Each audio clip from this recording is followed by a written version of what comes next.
Moving on to number 2. Invasion of the Bunny Lovers Part 1. Let's begin. Mr. Big is so upset about The episode begins with Mr. Big driving Leslie to a village convention of unappreciated assistant villains.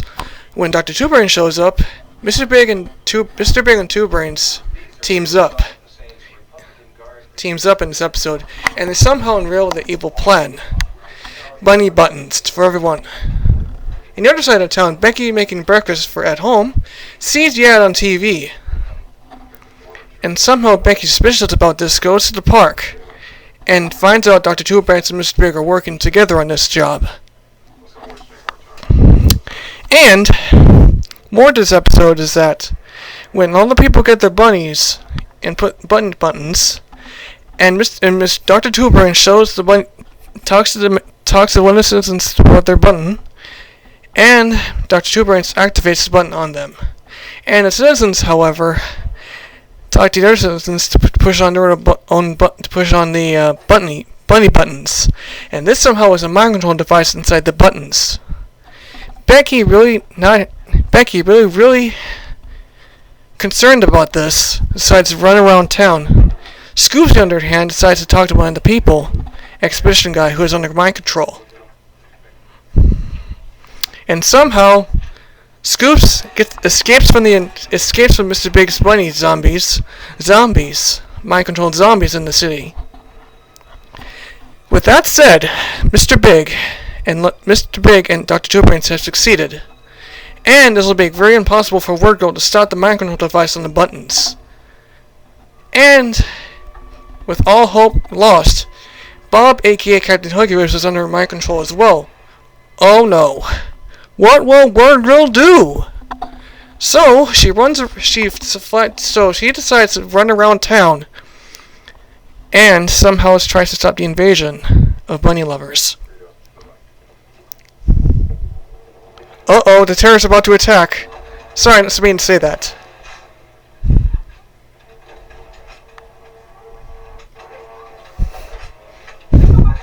Overall,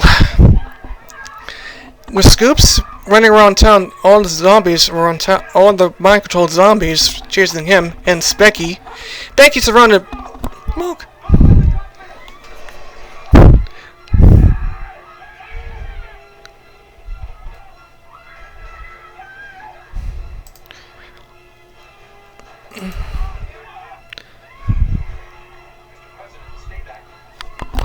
Hold on, folks.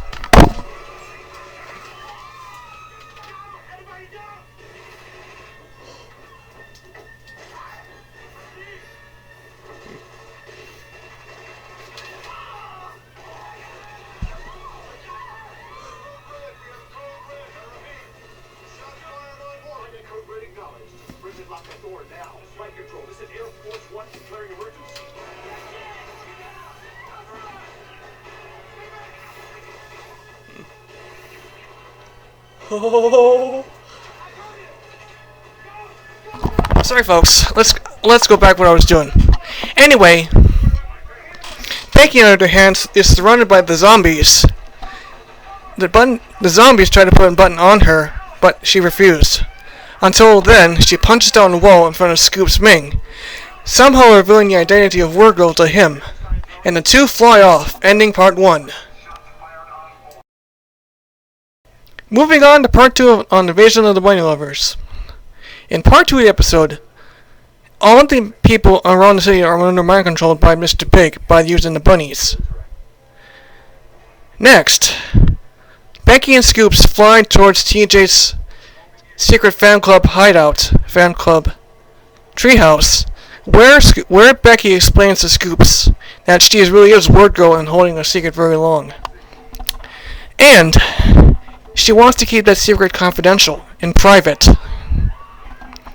And with Becky's and Scoop's family under mind control, need to find a way to stop the mind control from before going to making it global. So the two team up, and the two go up and confront Mr. Big. There, Wordgirl gets information from Mr. Big, and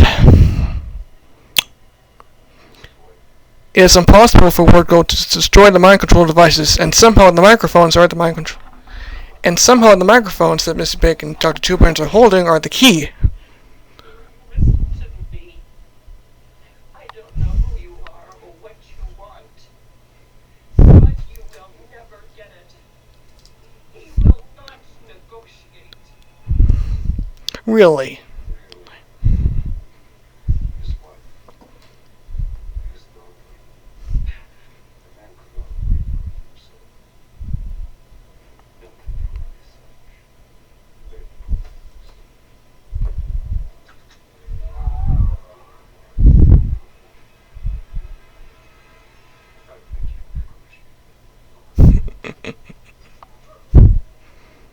Let's go back to what I was talking about. So, the two of them confront Mr. Big, and Mr. Big and Dr. Two Brains are holding up microphones. That is the key of them for controlling the city. But Wordgirl not intelligent enough that this is the mind control device. And Mr. Big tells Wordgirl there is no mind control device. Don't be stupid, Mr. Big. I know you're up to something. So, Wordgirl decides to destroy the mind control devices, decided to go destroy the microphones, and thought that was the mind control device, but it's not. Then, all of a sudden, the zombies surround Scoops, and Wordgirl takes Scoops out of the building, and heads straight out of the city to stop the mind control device, but somehow this doesn't work. So, the two head into their hideout, and Wordgirl thinks a little bit. And Wordgirl and Scoops argue a little bit. Hey, you two, there's no time to quarrel. Let's get serious. So, the two talked about what's they're trying to stop Mr. Big. So, she says that the mind control devices are inside the buttons. They're radio antennas. And so, Wordgirl takes her own microphone from her own hideout, and the two of them head over to Mr. Big's penthouse lair. From there, Wordgirl and Scoops battle Dr. Two Brains and Mr. Big. From there, they try to get the mind control device off of their buttons. With them succeeded, the mind control buttons were dismantled and destroyed, and including the Buster family and all the citizens of the city. Mr. Big and Dr. Two Brains hauled to jail. Huggy is surprised that her identity was revealed to Scoops Ming. Then, as Captain Huggyface, he and Wordgirl go on top of a hill, talk to Scoops Ming, and hoping that Scoops will make it confidential. Make it global. If Scoops makes it global, then the whole city will know who she is right now, and we cannot allow that to happen. So, Scoops decides to keep it confidential, and this is how it ends the first half of the show. What I like about this episode is that in the part 1 of the episode, we don't see Huggy coming into the shot. We only see Bob Botsford, only mind controlled by Mr. Big's buttons. In the second part of the episode, Todd Scoops Ming teams up with Wordgirl and battles against Dr. Two Brains and Mr. Big. And what I like about this episode is that this is the second character that, after Bampy Botsford, Becky's grandfather, this is also another person who knew Wordgirl's secret identity. So, if not all the way, this is also one of my favorite two-part episodes as well. One of my favorite two-part stories. And so, coming up is number 1. That'll be for next time. So, it's Jared Insane, signing off, and good night.